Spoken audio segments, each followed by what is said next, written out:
palavra nua e crua. Bom dia, professor Dionísio! Bom dia, Marcelo. É sempre um prazer falar com meu amigo.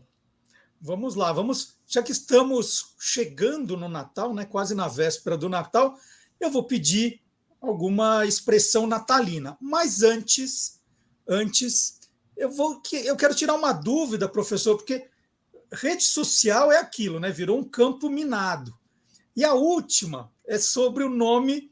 A gente está falando sobre a possível invasão da Venezuela a um país vizinho eu sempre chamei de Guiana.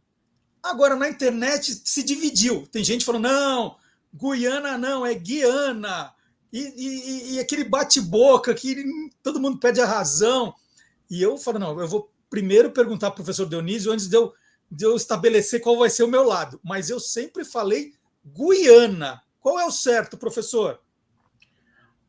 Olha, o certo é Guiana, mas como não há uma normatização para a pronúncia no português do Brasil, e sobretudo porque a língua portuguesa é aquilo que dela disse o Camões, não é? Na quarta parte nova os campos ara, e se mais mundo houvera, lá chegara.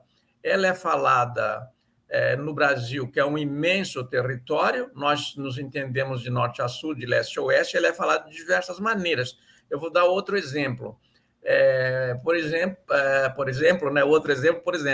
o Leonel Brizola dizia o Jaime quando ele se referia ao meu amigo Jaime Lerner.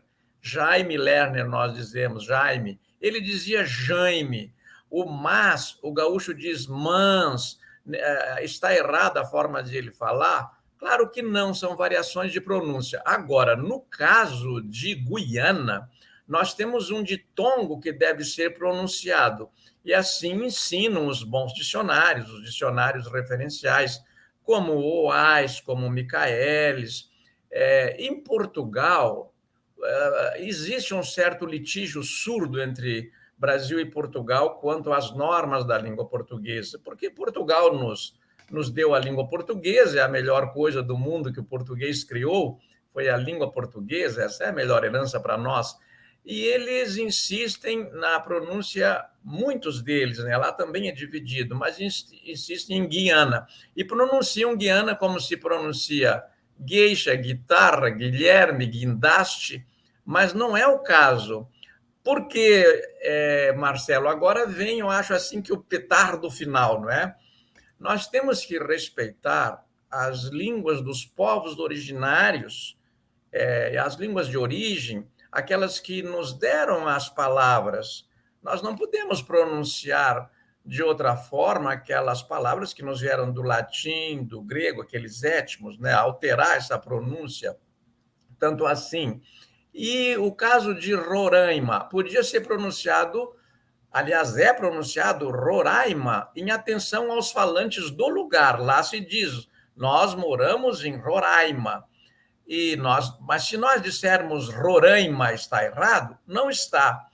No caso da Guiana, nós estamos respeitando a forma como aqueles povos designavam uma terra de muitas águas, como é o caso. E eles pronunciavam Guiana. Portanto, meu amigo Marcelo está pronunciando corretamente. Ufa, então é um peso a menos na consciência. Vamos falar de Natal, professor Dionísio. Uma expressão, uma palavra que remeta a Natal que a gente quer saber a origem, por favor. Olha, o próprio Natal, a palavra Natal, que é do latim natalis, ela vem de um costume lendário, religioso, que se mesclou muito ao longo do tempo. No dia que a pessoa nascia, os romanos, que tinham deuses e deusas para tudo, até porta era a deusa na antiga Roma, né? Tantos que se fazia oferenda e ficou a expressão surdo como uma porta, quando a porta não atendia às preces, estava surda aos pedidos dos seus fiéis. Mas eles tinham muitos deuses mesmo, e tinham também uma figura,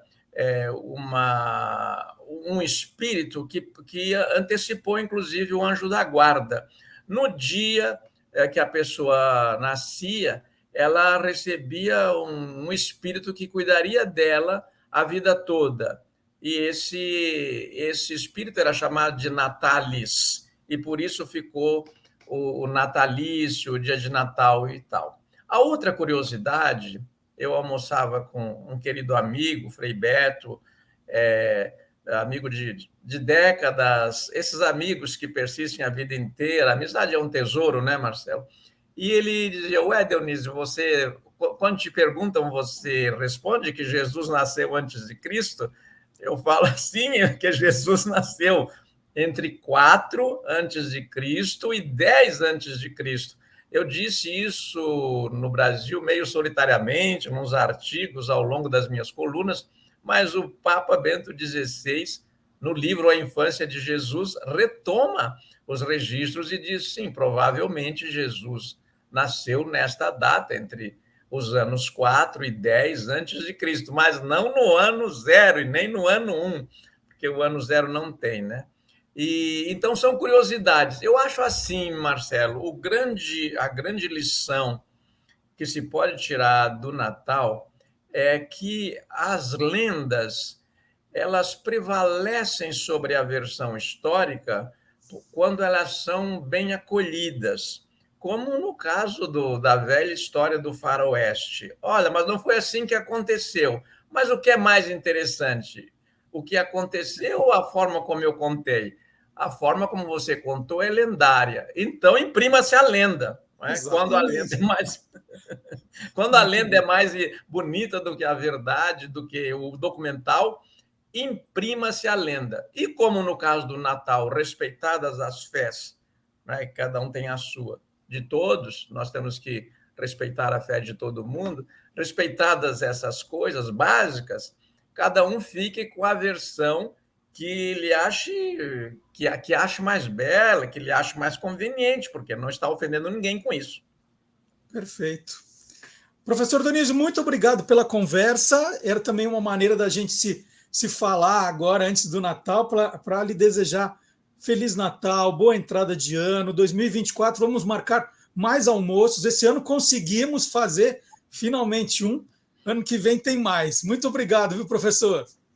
Meu querido Marcelo, um Feliz Natal para você, sua família, suas pessoas queridas. Você é uma pessoa de muitos amigos, faz o bem por onde passa, aos seus ouvintes e telespectadores. E eu quero dizer uma coisa: a conversa à beira de pratos e rostos é sempre mais agradável, porque a gente devora essas curiosidades, essas sabedorias, algumas que só você tem, e devora também os pratos. Eu achei delicioso aquele nosso almoço. Espero que ele se repita o ano que vem. Você já é meu convidado. Muito obrigado. Combinado. Grande abraço, então. Grande abraço.